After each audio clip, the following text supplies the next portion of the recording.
Hi friends, welcome to திருமதி Tamilarasu channel. இன்றைக்கி இந்த வீடியோவில் எதை பற்றி பார்க்க போகிறோம் அப்படின்னு கேட்டிங்கன்னா, ஒரு குட்டி விலாக் பார்த்துடலாமா?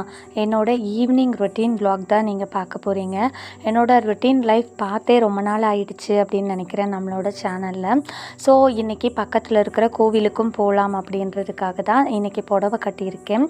வீடியோக்குள்ளே போயிடலாம். வீடியோக்குள்ளே போகிறதுக்கு முன்னால் நீங்கள் இன்னும் நம்மளோட சேனலை சப்ஸ்கிரைப் பண்ணல அப்படின்னா அப்போ மறக்காமல் சப்ஸ்கிரைப் பண்ணி வச்சுக்கோங்க. பக்கத்தில் இருக்க பெல் பட்டனை கிளிக் பண்ணி வச்சுக்கோங்க. அப்போ தான் நான் போடுற வீடியோ உங்களை கண்டினியூவாக வந்து சேரும். இப்போ வாங்க வீடியோக்குள்ளே போயிடலாம். நான் கோவிலுக்கு போகணும் அப்படின்றதுனால பக்கத்தில் இருக்க கோவில் தான். ஸோ ஒரு சிம்பிளான பூனம் சாரீ எடுத்து வேர் பண்ணிக்கிட்டேன். மேக்கப்னு பார்த்தீங்க அப்படின்னா பெருசாக எதுவுமே போடல. நான் ஐலைனரோ ஏதோ க்ரீம்ஸோ அது மாதிரி எதுவுமே போடல.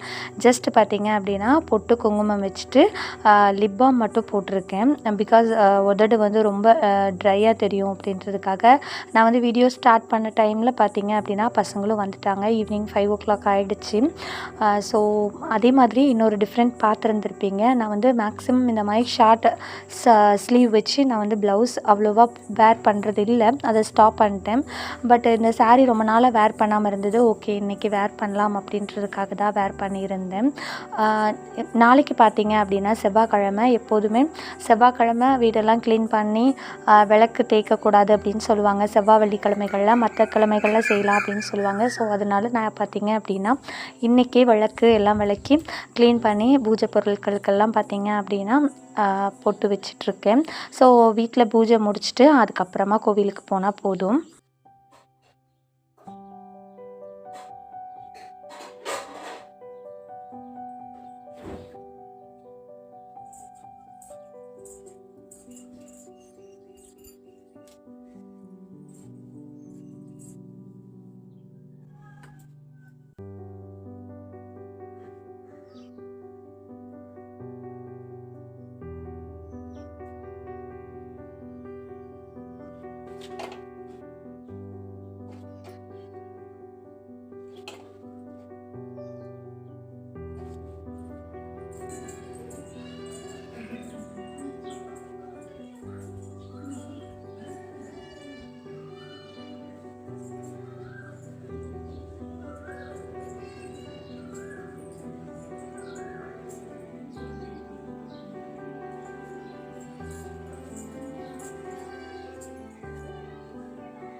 பீஸ்ஃபுல்லாக வீட்லேயும் சாமி கும்பிட்டுட்டு கோவில்லையும் போய் சாமி கும்பிட்டுட்டு வந்தாச்சுங்க.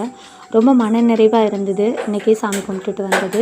பிகாஸ் ஒரு 4-5 டேஸாக என்னால் சாமி கும்பிட முடியாத சூழ்நிலை, கோவிலுக்கும் போக முடியாத சூழ்நிலை. கோவிலுக்கு போக முடியாமல் சாமி கும்பிட முடியாத சூழ்நிலை வரும்போது நம்மளை சுற்றி நிறைய பிரச்சனை நடக்கிற மாதிரியே தோணும். எதுவாக இருந்தாலும் மனுஷங்கக்கிட்ட ஷேர் பண்ணிக்கிறத விட கடவுள்கிட்ட ஷேர் பண்ணிக்கோங்க. சரியோ தப்போ, ஒருவேளை நீங்கள் தப்பே பண்ணியிருந்தால் கூட அது மனசளவில் வருத்தப்பட்டு கடவுள்கிட்ட மன்னிப்பு கேட்டுடுங்க. கண்டிப்பாக அங்கே மன்னிப்பு கிடைக்கும். ஆனால் அதை விட்டுட்டு நான் செஞ்சது தப்பே இல்லை அப்படின்னு கடவுள்கிட்டையும் வாதாடிட்டு இருக்காதீங்க. நம்மளோட வாதம் பேசுகிறவங்க கிட்ட, எதிர்வாதம் பேசுகிறவங்க கிட்ட வேணால் ஒரு வேளை வெல்லலாமா இருக்கணும். ஆனால் கடவுள்கிட்ட எக்காரணம் கொண்டும் நம்மளோட வாதம் வெல்லாது.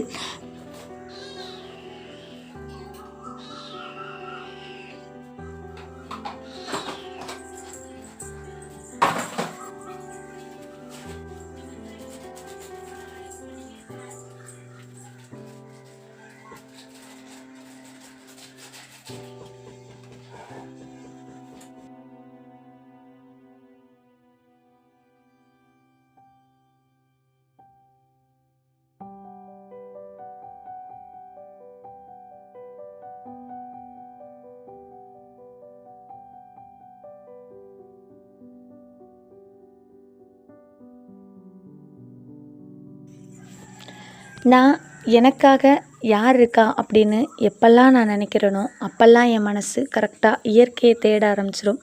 ஏன்னா இந்த உலகத்தில் இயற்கை மட்டும்தான் நமக்கானது, இந்த உலகமே உனக்கானது தான் அப்படின்றத இயற்கை மட்டும்தான் நம்மக்கிட்ட சொல்லும். இது என்னோடய ரொட்டீன் கிடையாது. மொட்டை மாடியில் வந்து உட்காந்து காஃபி குடிக்கிறது. என்னமோ எனக்கு இன்றைக்கி தோணுச்சு, நான் வந்து இந்த மாதிரி ஒரு அமைதியான சூழ்நிலையில் உட்காந்து காஃபி குடிக்கணும் அப்படின்னு. ஸோ இன்றைக்கி உண்மையாகவே எனக்கு நான் என்னோடய மனசை டைவர்ட் பண்ணணும் அப்படின்னு நினச்சேன். ஸோ நான் இன்றைக்கி எதெல்லாம் பண்ணி என்னோடய மனசை நான் டைவர்ட் பண்ண முடியும் அப்படின்னு நினச்சேனோ அது எல்லாத்தையுமே நான் பண்ணிட்டேன். ஸோ எப்போதுமே உங்களை சுற்றி ஏதாவது நடந்துகிட்ருக்கும்போது அதிலேருந்து நீங்கள் வெளியில் வரணும் அப்படின்னு நினச்சிங்கன்னா அதை பற்றி பேசிகிட்டே அதை பற்றி நினச்சிட்டே அதிலே தேங்கி போயிடாதீங்க. அதை விட்டு சீக்கிரம் வெளியில் வந்துடுங்க. நெக்ஸ்ட் ஒரு வீடியோவில் உங்களை வந்து பார்க்குறேன். பாய்.